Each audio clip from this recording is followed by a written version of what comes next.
এইটো যি চাউণ্ড শুনিবলৈ পালে ফ্ৰেণ্ডছ, এইটো হৈছে টৰ্টে কেক। ড্ৰিম কেক বুলিও সাধাৰণতে জনা যায়। যিটো ট্ৰেণ্ডিঙত চলি আছে, ভাবিলোঁ মই আপোনালোকৰ লগত শ্বেয়াৰ কৰোঁ। যিহেতু মই আগতে স্পঞ্জটো চকলেট স্পঞ্জ ৰেডি কৰি লৈছিলোঁ। মোৰ ড্ৰিম কেকটো আছিলে চকলেটৰ, গতিকে মই চকলেট স্পঞ্জ ব্যৱহাৰ কৰিলোঁ।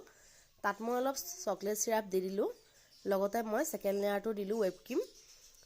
যিহেতু মই ক্ৰীমখিনি আগতেই বিট কৰি ৰাখিছিলোঁ।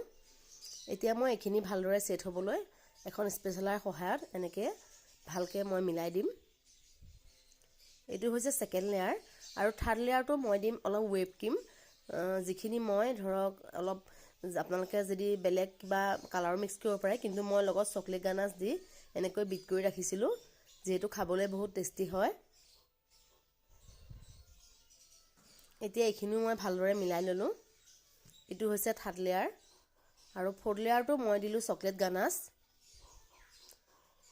টৰ্টে কেকটো বনাবলৈ আপোনালোকে বজাৰত সাধাৰণতে কণ্টেইনাৰ কিনিব পাব, গল্ডেন কালাৰ, যিটো সাধাৰণতে ড্ৰিম কেকত সেইটোৱে ইউজ কৰে। মই আজি এটা টিফিন বক্সতে আপোনালোকক বনাই দেখুৱালোঁ।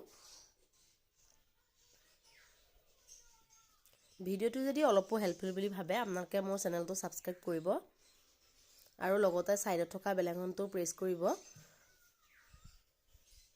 এতিয়া যিহেতু ফ'ৰ্থ লেয়াৰটো হৈ গৈছে, ভালকৈ ছেট হৈ গ'ল, গতিকে এতিয়া মই ইয়াত এড কৰিম চকো পাউডাৰ, যিখিনি মই এখন চেকনিৰ সহায়ত ভালদৰে চেকি দিব লাগিব।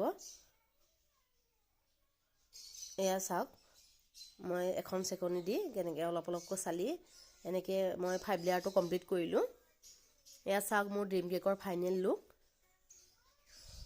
ভাল লাগিলে লাইক কৰিব, কমেণ্ট কৰিব আৰু শ্বেয়াৰো কৰিব।